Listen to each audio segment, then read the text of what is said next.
पावसाळ्यात रस्त्यांवर पडणारे खड्डे हे नवी मुंबईकरांसाठी नवीन नाहीत.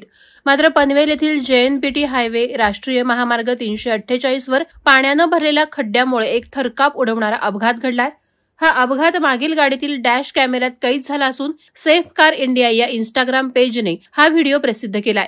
या घटनेनं पुन्हा एकदा रस्त्यांच्या दुरवस्थेचा आणि प्रशासनाच्या निष्काळजीपणाचा प्रश्न ऐरणीवर आणला आहे. व्हिडिओत दिसत आहे की JNPT हायवेवर रात्रीच्या वेळी उरणच्या दिशेने जाणारा एक दुचाकीस्वार रस्त्यावर साचलेल्या पाण्याने भरलेल्या खड्ड्यात आदळला. या खड्ड्यामुळे त्याची दुचाकी आदळली आणि तो जोरात रस्त्यावर कोसळला. त्याचवेळी मागून वेगाने येणाऱ्या ट्रक चालकानं प्रसंगावधान राखत ब्रेक मारल्यामुळे मोठी दुर्घटना टळली. अन्यथा एका क्षणात भीषण अपघात घडला असता. हा व्हिडिओ सेफ कार इंडिया या Instagram पेजवर प्रसिद्ध होताच नागरिकांनी संताप व्यक्त केलाय. दैव बलवत्तर म्हणून दुचाकी स्वाराचा जीव वाचला. परंतु या घटनेनं JNPT हायवेची दयनीय अवस्था आणि रस्ता सुरक्षिततेचा प्रश्न पुन्हा ऐरणीवर आलाय. गेल्या वर्षीही याच मार्गावर अनेक अपघात घडले होते, ज्यामध्ये खड्डे हा प्रमुख कारण होता.